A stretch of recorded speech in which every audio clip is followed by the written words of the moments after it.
Hey man, it's my introductory video for Project Car Rescue. And you can see a couple of mine here right now.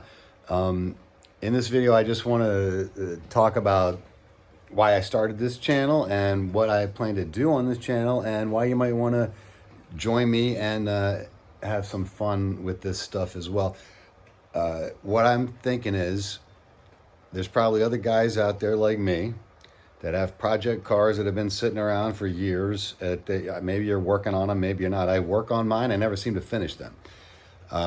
So I have gone to pretty great lengths here to try to get myself set up. I actually built this shop over top of that car right there, this 79 Chevy Monza back here, which is a nice little car, but it was something I bought real cheap. I bought that car for $450 with no motor or trans in it, but it's got a cage in it and a 9-inch rear, and it's pretty cool little car. So anyway, we've done some work to it over the years. We've had it for several years. It hasn't moved. That's one I definitely need to get up and out of here. Over here is a bunch of motors I've got laying around. There's a Vortec 350, a small black 400 with some old Corvette heads on it, like some camel hump heads. This van over here, I actually bought this thing brand new in 1987. It's been great for me. It's never been, no one's ever worked on it but me since then. I've been driving it around a long time. I recently took it off the road to do a whole bunch of stuff to it. I did a bunch of, I put headers on it and a new intake. Holly makes a nice throttle body for it. And this is an old TDI 350. Whoops. And Holly makes a great replacement for that TBI that's on there. And I got a nice Edelbrock manifold they also make for the TBI is on there. Not that TBI is like high performance, it's not, but it's reliable and it works great. And it's, it's enough performance. This is a van, it's not a dragster. But anyway, this thing's in great shape. And I've had it for 30 something years. And it wasn't really a project car. This was my daily driver, and I had to take it off the road because some minor things were going wrong with it. It had a broken power steering pump bracket, I think, was the sort of the final straw. That the thing that made it undrivable was that power steering pump bracket was cracked, and it just kept throwing belts. So took it off to try to replace that. I had a lot of trouble finding the part. It's this old the serpentine setup that they use on here was used for a couple of years on Chevy trucks, and the part that was broken was I was having trouble finding it, so I just switched it out to a whole bunch of other stuff. You can't really see it in there, but there's some aluminum serpentine accessory brackets off of like an 80s Camaro in there that I think are going to work well. Now, again, I'm not even done building the damn building yet, and I still got to work on these cars, but the building's getting close. I'm gonna try to keep the snow out of here this winter. That's my goal. But I need to get it tightened up. I hope over this next weekend I should be done with that. Get some, I gotta get the doors built basically so I can close it up in here. But other than that, believe it or not, these are not my only projects. And my van, once I got all these repairs done to it, I started it up and there was no oil pressure. So I know you're thinking maybe I missed the oil pump drive. Maybe I did, but the thing was pretty flaky earlier. So I'm just going to change the oil pump as long as I still got it all taken apart here and just make sure everything's cool. But this isn't that much of a project. It'll be back together pretty soon. Monza over there, pretty big one. Now, believe it or not, there's a few more cars here. This, the 68 Cadillac, that is something that I inherited from my grandmother. My grandfather bought that thing brand new in 1968. It's a Fleetwood Series 60, but it's a 472, really, really nice motor. That thing's in nice shape. The project there is that the interior, my grandmother was remarried in her older years, and my step-granddad burned down the interior on the Cadillac, threw a cigarette out the window, out the front, went in the back, and the back seat's pretty bad. But anyway, there's also an S10 sitting here. It's an '01 S10. This was something I just picked up off Craigslist, a daily drive while I was working on the van. but I really liked it. It was actually, this is an '01. My second newest car after that was the van, which is an '88. So I was kind of impressed with, like, this car has, truck, whatever it is, you know, the air conditioning and the heat works. That was good. The seatbelts worked and the horn. That was impressive. And, it's four-wheel drive, which is great because I live where it snows.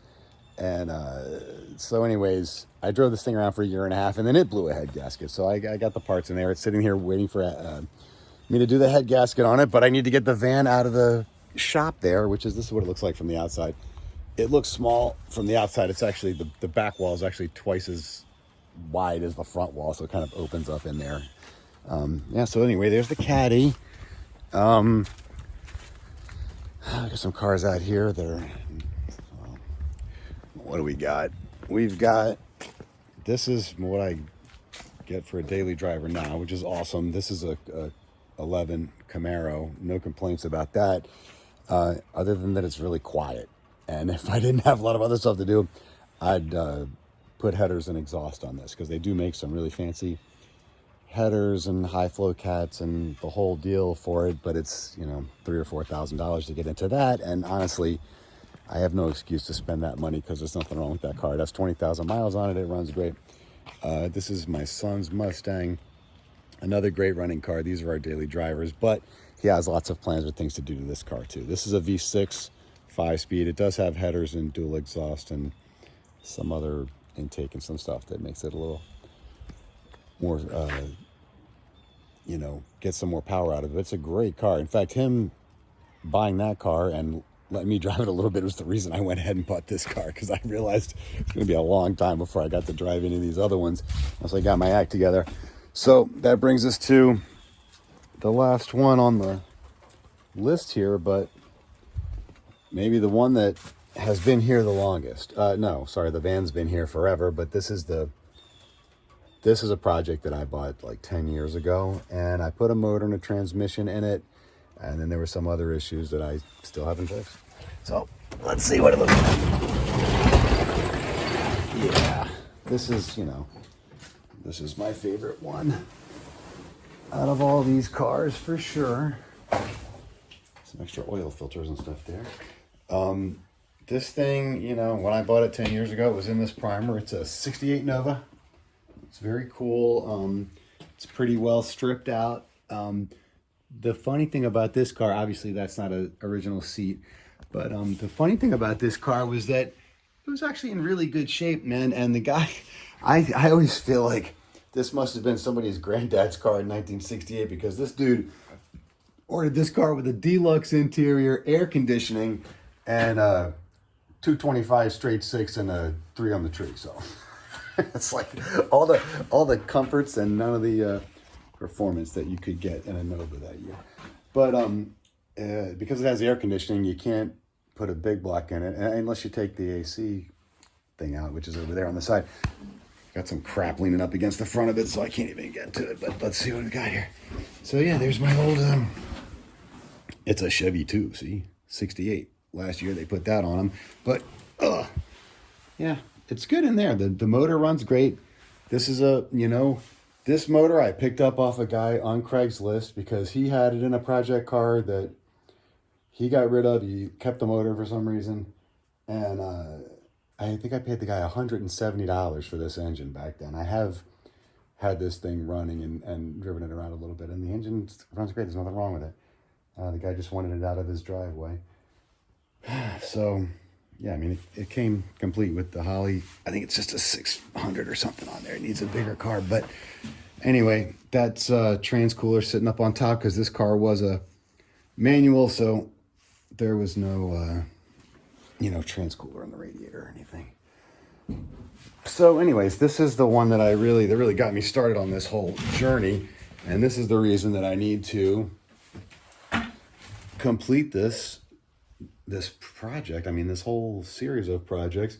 This is my inspiration. When I get done, I get to drive this Nova, all the time. This is what I want to do. So hopefully, maybe some of you have a similar situation to me. You've gotten a little bit behind schedule on your repairs. So now that I have my little shop built out back, and I do have this one big garage here, I've made it my mission to complete all of these cars within the next 12 months. I think that's realistic. It's reasonable. I could do it. There's the hot rod of the family, my wife's CRV. Vroom, vroom. But we, when I say we, I mean mostly me. I do have two sons here that can help me out when I feel like it. But we do have quite an assortment of cars. There's about 8 cars here. We've got, again, we've got a Mustang. We've got a Camaro. We've got a Cadillac. We've got a Nova. We've got a G20 van. We've got a 79 Monza. We've got this old S10. And you know what? If you want to share with me in the comments what you think would be a good idea to do with some of these projects. Like, I mean, this S10, I was planning on just changing the head gaskets and driving it around some more because it's got a 4.3 V6 in it, which is actually plenty for this thing. But, you know, it'd be cool to have an S10 with a 350 in it, and I've got a good Vortec 350 sitting in there on the stand with nothing to do. So maybe I will put that in here, and that would make it an even cooler project. I just want to fix the interior on my Caddy and fix the wiring and be able to drive it. This thing runs great. It has about 70,000 miles on it original. So anyway, this is what we're up against, and I'm hoping that you guys will join me as I complete these projects and put them on the road and drive them around. And I've also got some dirt bikes back there. I've got a dual purpose. I got an XL 250 in this shed that's all apart, also needs to be put back together. So there's a lot of stuff that needs to get done, and I am planning on getting it done, and I'm gonna start today. And I hope that some of you guys will share with me the projects that you're working on. Give me some links or post whatever you do in the comments. I'm not like a YouTube expert. I don't even know how that works, but communicate with me however you do that. And let's get together and finish some of these cars and drive them around. It's a lot of fun. All right, man.